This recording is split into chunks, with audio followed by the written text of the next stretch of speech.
வணக்கம். இது நியூஸ் ஃபர்ஸ்டின் காலை நேர பிரதான செய்திகள். விரிவான செய்திகளுக்கு செல்லும் முன்னர் முதலில் இன்றைய தலைப்புச் செய்திகள்.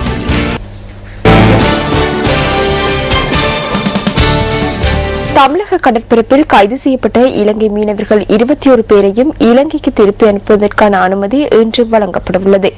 நாடளாவிய ரீதியில் விசநாய்க்கடி நோயினால் உயிரிழப்பவர்களின் எண்ணிக்கை 50% குறைவடைந்துள்ளது. சிரியாவில் இடம்பெற்ற கார்குண்டு தாக்குதல்களில் 50க்கும் மேற்பட்டோர் உயிரிழந்துள்ளனர். இனி விரிவான செய்திகள்.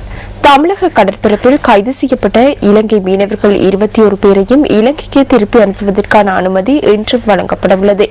இதற்கமைய மீனவர்கள் எதிர்வரும் செவ்வாய் அல்லது புதன்கிழமை நாடு திரும்புவார்கள் என கடற்தொழில் அமைச்சு அறிவித்துள்ளது.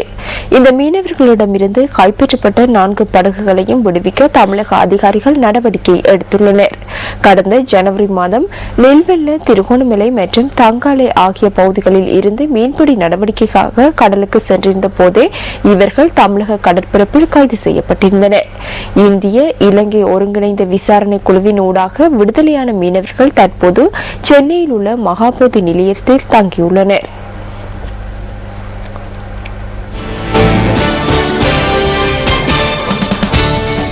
நாடளாவிய ரீதியில் விசநாய்க்கடி நோயினால் உயிரிழப்பவர்களின் எண்ணிக்கை 50% குறைவடைந்துள்ளது.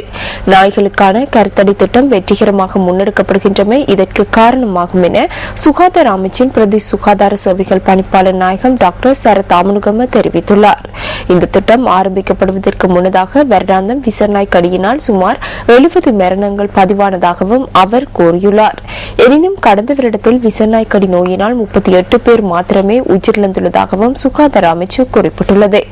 நாய்க்கடிக்கு இலக்காவோரின் எண்ணிக்கையில் குறைவடைந்துள்ளதாகவும் தடுப்பூசிகளுக்காக செலவிடப்படுகின்ற பல மில்லியன் ரூபாவை சேமிப்பதற்கான வாய்ப்பு அரசாங்கத்திற்கு கிடைத்துள்ளதாகவும் கால்நடை மருத்துவ ஒன்றியத்தின் ஆலோசகர் டாக்டர் சமித் நாணயக்கார தெரிவித்துள்ளார்.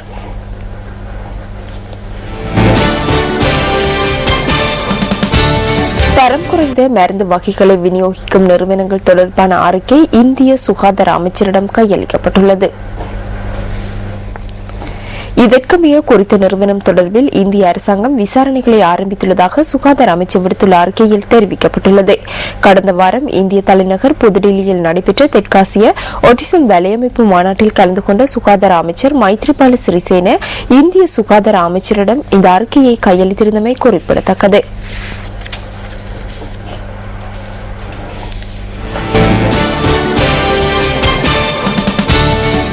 காங்கேசன்துறைக்கு அப்பால் உள்ள வடக்கு கடற்பரப்பிற்கு இந்தியாவில் இருந்து கடல் மார்க்கமாக கொண்டுவரப்பட்ட ஒரு தொகை போதைப்பொருள் கடற்படையினரால் கைப்பற்றப்பட்டுள்ளது.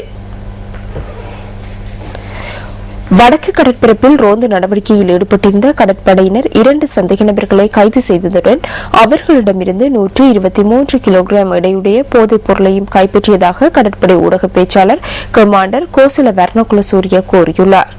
இந்த போதைப் பொருள் புகையிலையினால் உற்பத்தி செய்யப்படுகின்றமை தெரிய வந்துள்ளது. கைது செய்யப்பட்ட சந்தேக நபர்களை ஊர்காவல்துறை போலீசாரிடம் ஒப்படைக்க நடவடிக்கை எடுத்துள்ளதாகவும் கடற்படை பேச்சாளர் மேலும் குறிப்பிட்டுள்ளார்.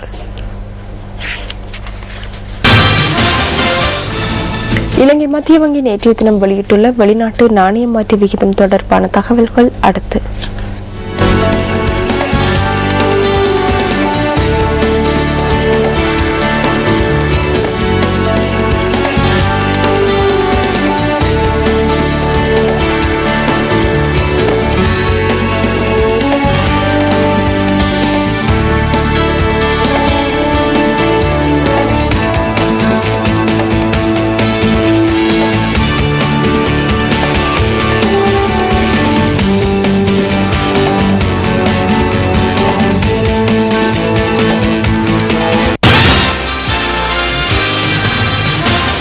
இலங்கையின் அழகியலில் கொஞ்சம் பகுதிகளுக்கு உங்களை அழைத்துச் செல்லும் டிஸ்கவர் ஸ்ரீலங்கா தொகுப்பு அடுத்து.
இத்துடன் இன்று எமது காலை நேர பிரதான செய்திகள் நிறைவடைகின்றன. எமது மத்தியால செய்திகளை 10:25 எமது மதிய நேர பிரதான செய்திகளை பிற்பகல் 1 மணிக்கும் நீங்கள் எதிர்பார்க்கலாம். இன்றைய நாள் உங்கள் அனைவருக்கும் இனிய நாளாக அமைய வேண்டும் என நியூஸ் ஃபர்ஸ்ட் வாழ்த்துக்களை தெரிவிக்கின்றது. வணக்கம்.